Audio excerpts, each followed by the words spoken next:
ഷുഗറിൻ്റെ അളവ് കൂടുതലായാൽ ശരീരം പ്രകടിപ്പിക്കുന്ന ലക്ഷണങ്ങളെ നമ്മൾ കാണാതെ പോകരുത്. ഇത് ഉയർന്ന രക്തത്തിലെ പഞ്ചസാര കാഴ്ചയെ ബാധിക്കാം.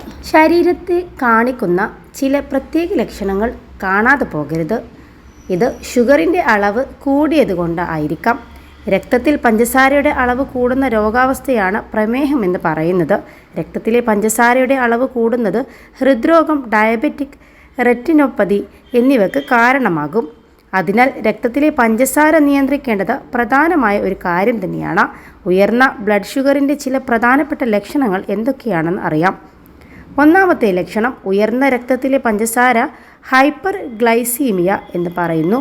പെട്ടെന്ന് ഭാരം കുറയുന്നതാണ് ആദ്യത്തെ ലക്ഷണം എന്ന് പറയുന്നത്. 126 മില്ലിഗ്രാമിൽ കൂടുതലുള്ള അളവ് പ്രമേഹമുണ്ടെന്ന് സൂചിപ്പിക്കുന്നു. അതേസമയം 100 മുതൽ 125 മില്ലിഗ്രാം എന്നത് പ്രീ ഡയബറ്റിസ് ഉണ്ടെന്ന് അർത്ഥമാക്കുന്നു. രണ്ടാമതായി ശരീരം കാണിക്കുന്ന ലക്ഷണം അമിതമായ ദാഹം അല്ലെങ്കിൽ ഇടയ്ക്കിടെ മൂത്രമൊഴിക്കുക തുടങ്ങിയ ലക്ഷണങ്ങൾ ഉയർന്ന രക്തത്തിലെ പഞ്ചസാരയെ സൂചിപ്പിക്കാം. നിങ്ങൾക്ക് പ്രമേഹമില്ലെന്ന് ഉറപ്പാക്കാൻ രക്തത്തിലെ പഞ്ചസാരയുടെ അളവ് പരിശോധിക്കുക. അതാണ് ഏറ്റവും നല്ല മാർഗം. മറ്റൊരു ലക്ഷണം ഉയർന്ന രക്തത്തിലെ പഞ്ചസാര കാഴ്ചശക്തിയെ ബാധിക്കാമെന്ന് തന്നെയാണ്. നീണ്ടുനിൽക്കുന്ന ഉയർന്ന രക്തത്തിലെ പഞ്ചസാരയുടെ അളവ് ഡയബറ്റിക് റെറ്റിനോപ്പതിക്ക് കാരണമാകുന്നു. കണ്ണിലെ വേദന, ചുവപ്പ്, പെട്ടെന്ന് കാഴ്ച നഷ്ടപ്പെടുക തുടങ്ങിയവയാണ് ഇതിൻ്റെ ലക്ഷണങ്ങൾ. ക്ഷീണമാണ് നാലാമത്തെ ലക്ഷണമെന്ന് പറയുന്നത്. തുടർച്ചയായ ഉയർന്ന രക്തത്തിലെ പഞ്ചസാരയുടെ അളവ് ഇൻസുലിൻ പ്രതിരോധത്തിലേക്ക് നയിക്കുന്നു. ഇത് അമിത ക്ഷീണത്തിന് കാരണമാകുന്നു. മുറിവ് വൈകി ഉണങ്ങുന്നത് ഉയർന്ന ഗ്ലൂക്കോസിൻ്റെ അളവിൻ്റെ മറ്റൊരു ലക്ഷണം തന്നെയാണ്. രക്തത്തിലെ പഞ്ചസാരയുടെ അളവ് സ്ഥിരമായി ഉയർന്നു നിൽക്കുകയാണെങ്കിൽ അത് രക്തചംക്രമണം, ഞരമ്പുകൾ, രോഗപ്രതിരോധ സംവിധാനം എന്നിവയിലെ പ്രശ്നങ്ങൾക്ക് ഇടയാക്കും. ഉയർന്ന പഞ്ചസാരയുടെ അളവ് ഉള്ളപ്പോൾ ഫംഗസ് വരാനുള്ള സാധ്യതയും കൂടുതലാണെന്ന് വിദഗ്ധർ ചൂണ്ടിക്കാണിക്കുന്നുണ്ട്. നനഞ്ഞ ഭാഗങ്ങളിൽ അവ പടരുന്നു. ഉയർന്ന രക്തത്തിലെ പഞ്ചസാരയും ചില ചർമ്മ അവസ്ഥകളും ചർമ്മത്തിന് വരണ്ടതും ചൊറിച്ചിലും കാരണമാകും. +2 ഡിഗ്രി കഴിഞ്ഞവർക്ക് വേൾഡ്സ് ഫസ്റ്റ് AR/VR ക്ലാസ് റൂമിലൂടെ സ്മാർട്ട് ഫോൺ എഞ്ചിനീയർ ആവാം. കൂടുതൽ അറിയാൻ വിളിക്കൂ ബ്രിഡ്കോ ആൻഡ് ബ്രിഡ്കോ. പ്രമേഹത്തിന് 2 പ്രധാന തരങ്ങളുണ്ട്. ഒന്നാമത്തേത് പ്രമേഹത്തെ ജുവനൈൽ പ്രമേഹം അല്ലെങ്കിൽ ബാല്യകാല പ്രമേഹം എന്ന് വിളിക്കുന്നു. കാരണം ഇത് കുട്ടികളിലും യുവാക്കളിലും കൂടുതലായി കാണപ്പെടുന്നു. ലോകമെമ്പാടുമുള്ള പ്രമേഹത്തിൻ്റെ ഭൂരിഭാഗവും ഏകദേശം 90% രണ്ടാമത്തെ ടൈപ്പിൽ പെടുന്നതാണ്.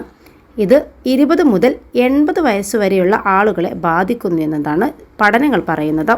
ജീവിതശൈലിയിലെ മാറ്റങ്ങൾ, വാക്കാലുള്ള മരുന്നുകൾ, ഏതാനും കുത്തിവെപ്പുകൾ എന്നിവയിലൂടെ പ്രമേഹം ചികിത്സിക്കാം. ഉയർന്ന രക്തത്തിലെ ഗ്ലൂക്കോസ് ദീർഘകാലത്തേക്ക് പരിശോധിക്കാതിരുന്നാൽ കണ്ണുകൾ, ഞരമ്പുകൾ, വൃക്കകൾ, കാലുകൾ, ഹൃദയം എന്നിവക്ക് കേടുപാടുകൾ വരുത്തും.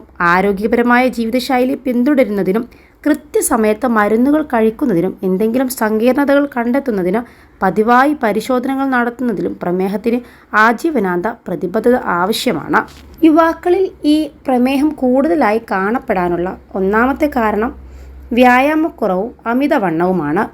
അമിതമായ എണ്ണ പലഹാരങ്ങളും മധുര പലഹാരങ്ങളും കഴിക്കുന്നത് മൂലം ഇത്തരത്തിൽ അമിത വണ്ണം വെക്കുവാനും കാരണമാകുന്നു. വ്യായാമക്കുറവും അമിതമായ സമയം തെറ്റിയുള്ള ഉറക്കവും ഇതിനെ ഷുഗറിൻ്റെ അളവ് കൂട്ടാൻ കാരണമാകുന്നു.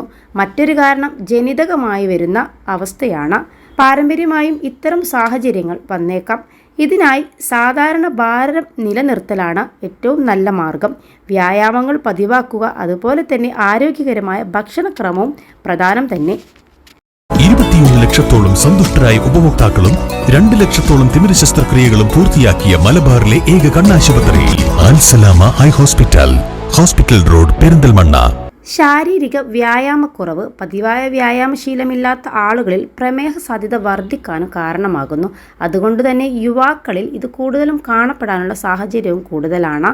അതുപോലെ അനാരോഗ്യകരമായ ഭക്ഷണം, അമിതമായ ഊർജവും കൊഴുപ്പുമടങ്ങിയ ഭക്ഷണങ്ങൾ, അന്നജം കൂടുതൽ അടങ്ങിയ ചോറ്, ഗോതമ്പ്, മരച്ചീനി അഥവാ കപ്പ, പഞ്ചസാര, മധുരപാനീയങ്ങൾ, പലഹാരങ്ങൾ, വറുത്തതും പൊരിച്ചതും തുടങ്ങിയവയുടെ അമിത ഉപയോഗവും യുവാക്കളിൽ കൂടുതലായതുകൊണ്ട് തന്നെ പ്രമേഹ രോഗം വരാനുള്ള സാധ്യതയും ഏറെയാണ്. കൂടാതെ പോഷകാഹാരക്കുറവ്, പഴങ്ങൾ, പച്ചക്കറികൾ, പരിപ്പ് വർഗ്ഗങ്ങൾ എന്നിവയുടെ ഉപയോഗക്കുറവും വരാനുള്ള സാധ്യത ഏറെയാണ്. പുകവലിയും മദ്യാസക്തിയും പ്രമേഹ സാധ്യത വർദ്ധിക്കുന്നു. പുകവലിയും മദ്യപാനവും പതിവാക്കിയവർക്ക് പ്രമേഹ സാധ്യത വളരെ കൂടുതലാണ്.